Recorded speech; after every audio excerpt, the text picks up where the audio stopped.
implementation जायाखै आरो दिनै बिथांमोना बेखौ मावफुंनो हायाखै नंखायनो मावनांगौ बिथांमोना दिनै 3 बोसोर जाबाय सक्ति जानाया दिनै 3 बोसोर जाबाय दासिमबो माने खुगाजोंल' बिथांमोना बुंबाय थायो बिथांमोना मोनफ्रोमबो मिटिङाव बुङो बिपिएफखौ दाय माने जाबसिन गावस्रा एरायना थानो नागिरो मुंख्लं नखरफोरनो दिनै 5 लाख खरि होनायनि खोथा बुंदोंमोन आसाम सरकारनिफ्राय दिनै अलरेडि फैसाया फैखाबाय सफैखाबाय सेंसन जाखाबाय दिनै बिथांमोना 500 दिनै मुंख्लं नखरफोरनो अलरेडि थांनाय बारनि बाजेटआव दंखायो बे बाजेटखौ 500 नखरनो 500 बेनिफिसियारि 500 जायफोर मुंख्लं जादों बे 500 नखरनो दिनै बिथांमोना 5 लाख खरि दिनै होनो गोनांमोन आरो बिथांमोना थांनाय बारावनो बुंदोंमोन जेरैबायदि बिथांमोना बुंदों जे जों होसै होननानै बुंदोंमोन जों नुदों माखासे बेनिफिसियारिफोरनो बिथांमोना दिनै बेखौबो थगायदों गिबियावनो आङो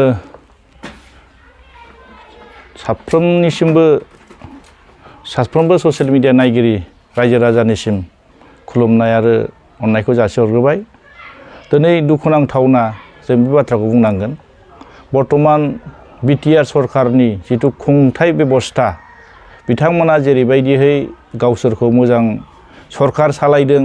बा मोजाङै बिथांमोना बर्तमान बिटिसिआ सोलिगासिनो दं होननानै बुंदों बे जोंनि थाखाय दुखुनांथावना बाथ्रा जों नुनो मोनदों दा जिथु बर्तमान बिटिसिनि जायफोर पावाराव दं जायफोर सालायदों बिथांमोना बिटिसिखौ मोजां सालायनो हायाखै जेरैबायदि रायजो राजाफोरनो खोथा होदोंमोन बिथांमोना बे खोथाखौ बिथांमोना मावफुंनो हायाखै मानोना बिटिआर जाखांनाय लोगो लोगो बिथांमोना जेरैबायदि सक्ति खालायखांनानै बिथांमोना जेरैबायदि रायजोनि गेजेराव जि बाथ्राफोरखौ बुंदोंमोन बिथांमोना दिनैसिमबो बिटिआर सक्तिनि दफाफोरखौ बिथांमोना मोजाङै मावफुंनो हायाखै मोनसेबो मोजाङै मावफुंनो हायाखै नंखायनो दिनै जों नुदों जिथु थाखानाय जिथु गोहो जिथु बिटिसिआव जोंहा जि गोहो दंमोन जि डिपार्टमेन्टफोरखौ लानानै दिनै बिपिएफनि माने सरकाराव बा बिपिएफआ सरकार सालायनाय दिनाव जेरैबायदि जोंनि बिटिसि ओनसोलाव उन्नयन खालायदोंमोन माने लाइमोनफोरखौ जेरैबायदि साख्रि होनो हादोंमोन डिपार्टमेन्टफोरखौ मोजाङै सालायनो हादोंमोन दिनै दानि बर्तमान बिटिसि गभर्नमेन्टआ बे गासिबो बिथांमोना फेइलर बिथांमोना सालायनो हायाखै नंखायनो आं बुंनो नागिरदों रायजो राजाफोरनो दिनै बिथांमोना बुंनो नागिरदों जे बिटिआर मोननानै जों बिराद पावार मोनबाय होनना बुंनो नागिरदोंमोन दा पावारखौ जुदि मोनबायब्ला दिनै रायजो राजानि सिगाङाव बिथांमोना दासिमबो मानो नटिफिकेसन दिहुननानै दिनै मानो सालायनो हायाखै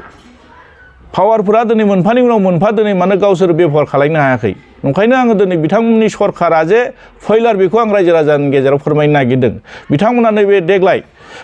2022 आरो 23 नि बाजेट जिथु एलकेसनाव मोननाय रां 722 कोटी थाखाखौ दिनै बिथांमोना फार्स्ट किस्ति हिसाबै दिनै 361 कोटी थाखा दिनै बिटिसि सरकारनि एकाउन्टाव फैबाय नाथाय बिथांमोना दिनै फार्स्ट किस्तिखौनो दासिमबो बेबहार खालायजोबनो हायाखै आरो सेकेन्ड किस्ति दं दिनै 31 थारिखआवनो दिनै एकाउन्टआ क्लोज जासिगोन सरकारनि जिथु नियम नितिनि गेजेरजों जेरैबायदि दिनै फैसाखौ बेबहार खालायनांगौमोन बिथांमोना बानायनो हायाखै बिथांमोननि बेनो फेइलार जे बिथांमोना खामानि मावनो हायाखै बेनो फेइलार आरो नंखायनो आङो दिनै रायजो राजानो बुंनो सानदों जे दिनै बिथांमोना बिराद मावफुंबाय दिनै बिटिआर जोंदों बिराद गोहो मोनदों होननानै बुंदोंमोन दिनै जोंथ' प्रेक्टिकेल दिनै आंनि समस्थियाव दिनै बिथांमोना मा मावनो हादों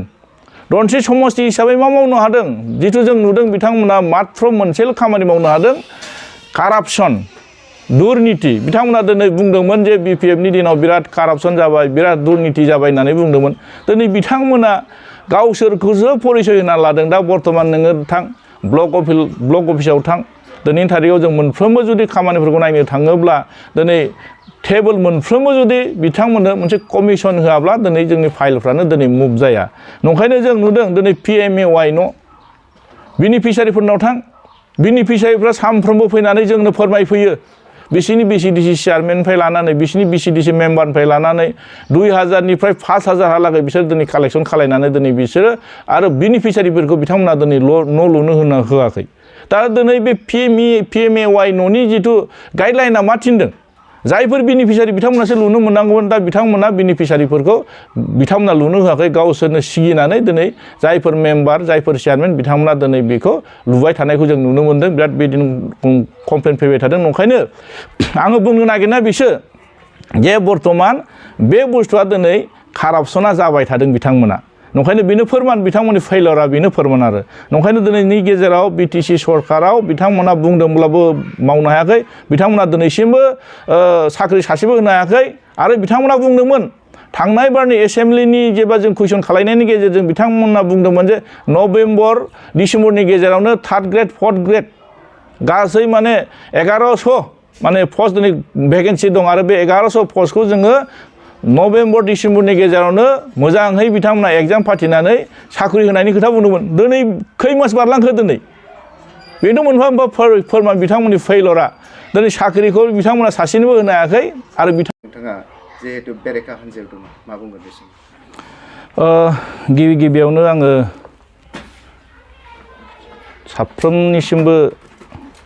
साफ्रोमबो ससियेल मिडिया नायगिरि रायजो राजानिसिम खुलुमनाय आरो अननायखौ जासिहरग्रोबाय दिनै दुखुनांथावना जों बे बाथ्राखौ बुंनांगोन बर्तमान बिटिआर सरकारनि जिथु खुंथाय बेबस्था बिथांमोना जेरैबायदिहै गावसोरखौ मोजां सरकार सालायदों बा मोजाङै बिथांमोना बर्तमान बिटिसिआ सोलिगासिनो दं होननानै बुंदों बे जोंनि थाखाय दुखुनांथावना बाथ्रा जों नुनो मोनदों दा जिथु बर्तमान बिटिसिनि जायफोर पावाराव दं जायफोर सालायदों बिथांमोना बिटिसिखौ मोजां सालायनो हायाखै जेरैबायदि रायजो राजाफोरनो खोथा होदोंमोन बिथांमोना बे खोथाखौ बिथांमोना मावफुंनो हायाखै मानोना बिटिआर जाखांनाय लोगो लोगो बिथांमोना जेरैबायदि सक्ति खालायखांनानै बिथांमोना जेरैबायदि रायजोनि गेजेराव जि बाथ्राफोरखौ बुंदोंमोन बिथांमोना दिनैसिमबो बिटिआर सक्तिनि दफाफोरखौ बिथांमोना मोजाङै मावफुंनो हायाखै मोनसेबो मोजाङै मावफुंनो हायाखै नंखायनो दिनै जों नुदों जिथु थाखानाय जिथु गोहो जिथु बिटिसिआव जोंहा जि गोहो दंमोन जि डिपार्टमेन्टफोरखौ लानानै दिनै बिपिएफनि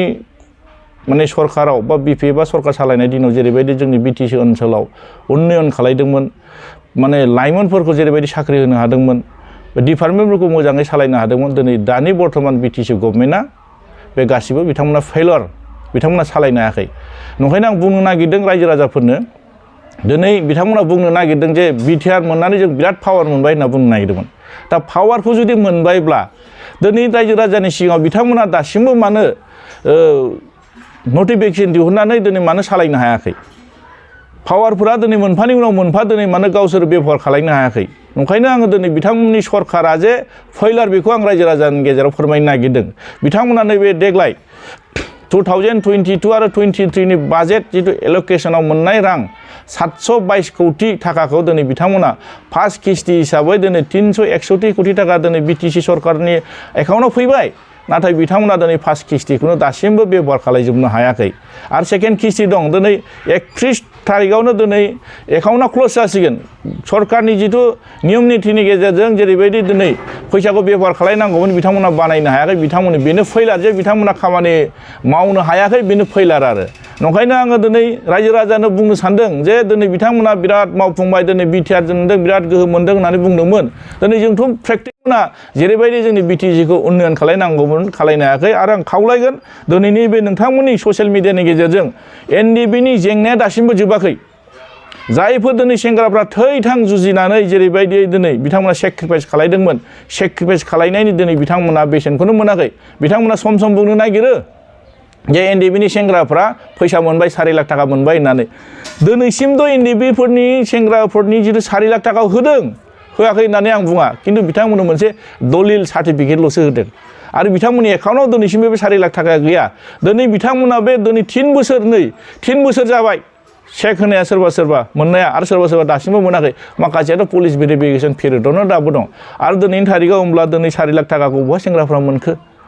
एनडिबिनि सेंग्राफ्रा दिनै हाजिरा मावनानै दिनै बिराद खस्थ'नि गेजेराव बिथांमोना सोलिबाय थादों आरो फारसेथिं जायफोर दिनै सरकाराव दङ जाय सरकार खुंदों चेयारमेन मेम्बार बिथांमोना दिनै कमिसन लानानै बिथांमोना गावसोरनि लाइफखौ मोजाङै इन्जयमेन्ट खालामबाय थादों अब्ला नांग्रा मानसिफ्रा दिनै हाजिरा मावनानै जानानै दङ नांग्रा मानसिफ्रा दिनै ओंखाम खबसेखौ दिनै मोजां मोनजायाखै जायफोर दिनै सरकाराव थानानै दिनै जायफोर माने बे सरकाराव थानानै जायफोर बिबान मोननानै दिनै सरकारखौ सालायबाय थादों बिथांमोना दिनै गावनि लाइफखौ फुल इन्जयमेन्ट खालामबाय थादों बेनो नामा बिटिसि सरकार खुंथाय बेबस्थाया नंखायनो दिनै रायजो राजाफ्रा बिजिरनांगौ बिनि सायाव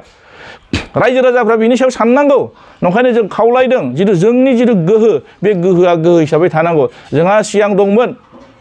बिटिसिआव जि पावार दंमोन बे पावारखौ दिनैनि थारिखआव दानि गभर्नमेन्टआ बे पावारखौ बिथांमोना मोजाङै बेबहार खालायनो हायाखै आरो आं नोंथांमोननि ससियेल मिडियानि गेजेरजों बुंगोन जे बिटिआर सक्तिनि दफाया दिनैसिमबो मोजाङै इमप्लिमेन्टेसन जायाखै आरो दिनै बिथांमोना बेखौ मावफुंनो हायाखै नंखायनो मावनांगौ बिथांमोना दिनै 3 बोसोर जाबाय सक्ति जानाया दिनै 3 बोसोर जाबाय दासिमबो माने खुगाजोंल' बिथांमोना बुंबाय थायो बिथांमोना मोनफ्रोमबो मिटिङाव बुङो बिपिएफखौल' दाय माने जाबसिन गावस्रा एरायना थानो नागिरो बिदिथ' जानाय नङाना बिदिजों बोरै डेभेलपमेन्ट जानो बिथांमोना जिथु प्रतिश्रुति होदोंमोन बेखौ मावनानै देखाय मानो मावनो हायाखै बिथांमोना दिनै जोंनि बिटिसिनि हालामाव थानाय रायजो जानाय गोबां बर'फ्रा गोबां गुबुन हारिफ्रा दिनै गोबां जोंनि बे 35 लाख माने जनसंख्या थानाय बे बिटिसिनि ओनसोलफोरनि जिथु अधिकारखौ बिथांमोना सरकार खुंनानै नस्थ'सो खालामबाय थानायखौ जों नुनो मोनो ओंखायनो दिनै बिथांमोना जि बेबस्थानि गेजेरजों दिनै बिटिसिखौ उन्नयन खालामदों होनना बुङोमोन बिथांमोना मोनसेबो खामानिखौ मावफुंनो हायाखै आरो मोनसे खोथा दिनै जोङो खोनानो मोनदों आरो जायफोर माने मुंख्लं न'खरनिफ्राय जों मिथिनो मोनदों बिथांमोना मुंख्लं न'खरफोरनो दिनै 5 लाख खरि होनायनि खोथा बुंदोंमोन आसाम सरकारनिफ्राय दिनै अलरेडि फैसाया फैखाबाय सफैखाबाय सेंसन जाखाबाय दिनै बिथांमोना 500 दिनै मुंख्लं न'खरफोरनो अलरेडि थांनाय बारनि बाजेटआव दंखायो बे बाजेटखौ 500 न'खरनो 500 बेनिफिसियारि 500 जायफोर मुंख्लं जादों बे 500 न'खरनो दिनै बिथांमोना 5 लाख खरि दिनै होनो गोनांमोन आरो बिथांमोना थांनाय बारावनो बुंदोंमोन जेरैबायदि बिथांमोना बुंदों जे जों होसै होननानै बुंदोंमोन जों नुदों माखासे बेनिफिसियारिफोरनो बिथांमोना दिनै बेखौबो थगायदों मारै थगायदों होनना बुङोब्ला माखासेखौ लेंना लांनानै डकुमेन्ट्सखौ लाबाय डकुमेन्ट्सखौ लाखांनायनि उनाव बिथांमोना जास्ट मोनसे चेक दिनै बिथांमोना चेक होनाय बायदि देखायनानै बिथांमोना दिनै ब्लेंक चेक होनानै दिनै बिथांमोनखौ थगायनाय बायदि दिनै बिथांमोना बुंलायबाय अब्ला बेनो नामा बिसोरना गासिबो थगायजोबनाय अब्लाथ' बिदिबाथ' बिराद गाज्रि जादों दिनै बे खोथाखौ जायफोर दिनै मुंख्लं न'खरफ्रानो बुंदों बे आं बुंनाय बाथ्रा नङा जायफोरनि नामाव दिनै चेक फैदोंमोन बे चेक मोननाय न'खरनि मानसिफ्रानो बुंदों बिथांमोनखौ थगायदों होननानै बुंदों बे मानो जानो मोनखो सोरनि थाखाय जानो मोनदों प्रमद बर' बिथाङा जुदि मोजां सरकार सालायदोंमोनब्ला दिनै बेफोरबायदि मानो जानो मोनदों अब्ला बिथाङाथ' सरकारखौ मोजां खुंनो हायाखै बेनो मोनफा फोरमान दिनै नंखायनो आं खावलायदों रायजो राजाफ्रा बिनि सायाव बिसार खालायनांगौ आरो बिथांमोना जुदि बिटिसिखौ सालायबाय थायोब्ला उननि समाव जों जिथु माने दिनै जिथु मोनसे आन्दलननि गेजेरजों जों जिथु मोनदों जि अधिकार मोनदों बे अधिकारखौ दिनै प्रमद बर'नि आखाइजों बा प्रमद बर'जों माखासे थाफानाय माखासे जायफोर सरकाराव थानाय गोहो बिथांमोना जायफोर सालायबाय थादों बिथांमोना नस्थ' खालायनायखौसो जों नुनो मोनदों जोङो बुंदों मा कनस्टिटिउसनेलि सेफगार्डनि खोथा बुंबाय थायो बिथांमोना कनस्टिटिउसनेलि सेफगार्डब्ला दिनै कनस्टिटिउसनेलि माखासे खामानि मावनायफ्राव दिनै बिथांमोना फेइलार जानायखौ जों नुनो मोनदों बिथांमोना बुंबानो दायखौ एरायना थाबानो जागोन नामा सोरनिबा दिनै बिपिएफनि सोरबा मुं खारि सोरखौबा दैदेनगिरिफोरखौ बिथांमोना रायै एरायना थाबा जागोन नामा दिनै बिथांमोना पावाराव दं मावनानै देखाय मोजां सालाय सरकारखौ उन्नति खालाय दिनै बिथांमोना दिनैनि थारिखआव जि मावनो नागिरदों गासिबो फेइलार खालायदों आरो दिनै बिथांमोना जिबायदि एनडिएफबिनि सेंग्राफोरखौ दिनै बे सुक्तिनि गेजेरजों बिराद मोजां मोनसे स्किल डेभेलपमेन्ट ट्रेनिं होनानै बिराद उन्नति खालायनायनि खोथा बुङो दफाफोरखौनो मावना देखायना बिथांमोना फैखानाय रांखौ मोजां बेबहार खालाय दा बिथांमोना मानो मावनो हायाखै नंखायनो जोङो दिनै नुदों बिथांमोननि थिफुला रावजों जिबायदियै बिथांमोना रायजो राजाखौ बुङै बुंबाय थादों बिथांमोननि बुंनाय रावानो फोरमान खालायदों जे बिथांमोना जे सरकार सालायनायनि जिथु अभिगता गैया